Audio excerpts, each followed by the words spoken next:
നമസ്കാരം, ന്യൂസ് കാർഡിലേക്ക് സ്വാഗതം. ഒരിടവേളയ്ക്ക് ശേഷം ലോകത്തെ പല ഭാഗങ്ങളിലും കോവിഡ് കേസുകൾ ഉയർന്നുകൊണ്ടിരിക്കുകയാണ്. ഇന്ത്യയിലും കോവിഡ് നിരക്കുകൾ വർദ്ധിക്കുന്നതായാണ് കണക്കുകൾ വ്യക്തമാക്കുന്നത്. രാജ്യത്തെ ഏറ്റവും അധികം കോവിഡ് കേസുകൾ റിപ്പോർട്ട് ചെയ്തിട്ടുള്ളത് കേരളത്തിലാണ്.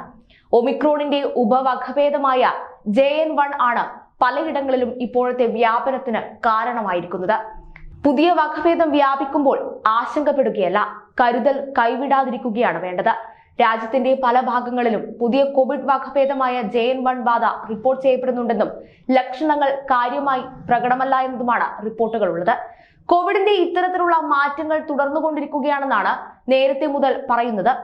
ആദ്യ തരംഗത്തിലും രണ്ടാം തരംഗത്തിലും ഈ വൈറസിന് വ്യതിയാനം സംഭവിക്കുമെന്നും കൂടുതൽ വ്യാപനശേഷി ഉണ്ടാകുമ്പോഴും മരണനിരക്കും രോഗം ഗുരുതരമാകുന്ന സ്ഥിതിവിശേഷവും കുറയുകയാണ് ചെയ്യുകയെന്നും പ്രതീക്ഷിച്ചിരിക്കുന്നു. ആളുകൾക്ക് രോഗബാധയുണ്ടാകുന്നുണ്ട്, അതേസമയം മുൻപുണ്ടായിരുന്നതുപോലുള്ള പ്രശ്നങ്ങൾ ഉണ്ടാകുന്നില്ല. വൈറസിനെ കുറിച്ച് നാം ഇപ്പോൾ കൂടുതൽ അവബോധമുള്ളവരാണ് എന്നതും അതിനെ എങ്ങനെ നേരിടാമെന്ന് അറിയാമെന്നതുമാണ് പ്രധാന കാര്യം. കോവിഡ് കേസുകൾ കൂടുന്നുണ്ട് എന്നതിനർത്ഥം നിരീക്ഷണ സംവിധാനം കൃത്യമാണ് എന്നതാണ്. അതിനാൽ ഇതിൽ ആശങ്കപ്പെടുകയല്ല വേണ്ടത്, എത്രത്തോളം നാം ഇപ്പോൾ സജ്ജരാണ് എന്നാണ് തെളിയിക്കേണ്ടത്. ആശുപത്രിയിൽ പ്രവേശിപ്പിക്കപ്പെടുന്നവരുടെ എണ്ണം കൂടുന്നില്ല, രോഗികൾക്ക് ഓക്സിജന്റെ ആവശ്യം വരുന്നില്ല, മരണനിരക്കും കൂടുന്നില്ല. അതിനാൽ തന്നെ ആശങ്കയ്ക്കുള്ള സാഹചര്യവും നിലവിൽ ഇല്ല. എന്നാൽ കരുതൽ പ്രധാനമാണ്. കോവിഡിന്റെ പുതിയ വകഭേദമായ JN1 റിപ്പോർട്ട് ചെയ്ത സാഹചര്യത്തിൽ കേരളമടക്കം രാജ്യത്തെ എല്ലാ സംസ്ഥാനങ്ങൾക്കും നേരത്തെ കേന്ദ്രം ജാഗ്രതാ നിർദ്ദേശം പുറപ്പെടുവിച്ചിരുന്നു. ഉത്സവകാലത്തടക്കം നിരന്തര നിരീക്ഷണം ആവശ്യമാണെന്ന് കേന്ദ്ര ആരോഗ്യ സെക്രട്ടറി സുധാംശു പന്ത് സംസ്ഥാനങ്ങൾക്ക് കത്തിൽ വ്യക്തമാക്കുകയുണ്ടായി. യാത്രാ നിയന്ത്രണങ്ങളടക്കം ഏർപ്പെടുത്താൻ നിർദ്ദേശങ്ങളുമുണ്ട്. നിരീക്ഷണവും പരിശോധനയും ഊർജിതമാക്കണം. ശ്വാസകോശ അണുബാധ, ഫ്ലൂ എന്നിവയുടെ ജില്ലാതല കണക്കുകൾ കേന്ദ്രത്തിന് നൽകണം.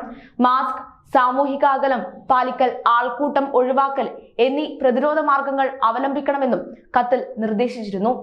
യഥാർത്ഥത്തിൽ എന്താണ് JN1 വകഭേദം? ഈ വർഷം സെപ്റ്റംബറിൽ അമേരിക്കയിലാണ് JN1 വകഭേദം ആദ്യമായി കണ്ടെത്തുന്നത്. തുടർന്ന് ചൈനയിലും ഈ വകഭേദം വിവിധ ഇടങ്ങളിൽ സ്ഥിരീകരിക്കുകയുണ്ടായി. നിലവിൽ America, UK, Iceland, Spain, Portugal, Netherland തുടങ്ങിയ രാജ്യങ്ങളിൽ JN1 വകഭേദം കണ്ടെത്തിയിട്ടുണ്ട്. ഇന്ത്യ ഉൾപ്പെടെ 38 രാജ്യങ്ങളിൽ ഈ വകഭേദം സ്ഥിരീകരിച്ചിട്ടുണ്ടെന്നാണ് കണക്കുകൾ വ്യക്തമാക്കുന്നത്. ലക്സംബർഗിൽ ആദ്യമായി കണ്ടെത്തിയ JN1 വകഭേദം ഒമിക്രോണിന്റെ ഉപവകഭേദമാണ്. രോഗനിരക്കുകൾ ഉയരുന്ന പശ്ചാത്തലത്തിൽ കേന്ദ്രം സംസ്ഥാനങ്ങൾക്ക് കരുതൽ നിർദ്ദേശങ്ങൾ പുറപ്പെടുവിക്കുകയും ചെയ്തിരുന്നു.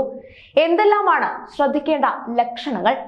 തീരെ ചെറിയ ലക്ഷണങ്ങളിൽ തുടങ്ങി മിതമായ രീതിയിലുള്ളവരാണ് JN1 വകഭേദത്തിൽ പ്രത്യക്ഷമാകുന്നതെന്നാണ് ലോകാരോഗ്യ സംഘടന പറയുന്നത്. പനി, മൂക്കൊലിപ്പ്, തൊണ്ടവേദന, തലവേദന തുടങ്ങിയവയാണ് പ്രധാന ലക്ഷണങ്ങൾ. ചില രോഗികളിൽ വളരെ ലളിതമായ ശ്വാസനേന്ദ്രിയ രോഗലക്ഷണങ്ങളും പ്രകടമാവാറുണ്ട്. അവ 4-5 ദിവസങ്ങൾക്കുള്ളിൽ തന്നെ ഭേദമാകാറുമുണ്ട്. ഇവ കൂടാതെ ചില പുതിയ ലക്ഷണങ്ങളും ഈ വകഭേദത്തിനൊപ്പം കാണുന്നുണ്ടെന്നാണ് വിദഗ്ധർ പറയുന്നത്. വിശപ്പില്ലായ്മ, തുടർച്ചയായ മനം പുരട്ടൽ തുടങ്ങിയവ അതിൽ ചിലതാണ്. കൂടാതെ അമിതമായ ക്ഷീണം, പേശികളുടെ ക്ഷയം തുടങ്ങിയവയും അനുഭവപ്പെട്ടേക്കാം. മറ്റു കോവിഡ് വകഭേദങ്ങളെക്കാൾ ക്ഷീണം തോന്നാമെന്നും ചെറിയ ജോലികൾ ചെയ്യുമ്പോൾ പോലും അനുഭവപ്പെടുന്ന തളർച്ചയും കാണാമെന്നും പറയുന്നു. ചില പ്രത്യേക സാഹചര്യങ്ങളിൽ ഗ്യാസ് സംബന്ധമായ പ്രശ്നങ്ങളും അനുഭവപ്പെടാം. ഇത് ദഹന വ്യവസ്ഥയെ ബാധിച്ചേക്കാം. ഛർദി, ഓക്കാനം തുടങ്ങിയവ ഇവരിൽ പ്രകടമാകും. മറ്റു വകഭേദങ്ങളെ അപേക്ഷിച്ച് JN1 വ്യാപനശേഷി കൂടുതലായിരിക്കുമെന്നാണ് CDCയും വ്യക്തമാക്കുന്നത്. അവധിക്കാലവും കോവിഡ് വാക്സിൻ എടുക്കുന്നതിന്റെ നിരക്ക് കുറഞ്ഞതുമൊക്കെയാണ് രോഗികൾ കൂടുന്നതിന് പിന്നിലെന്നും CDC കരുതുന്നു.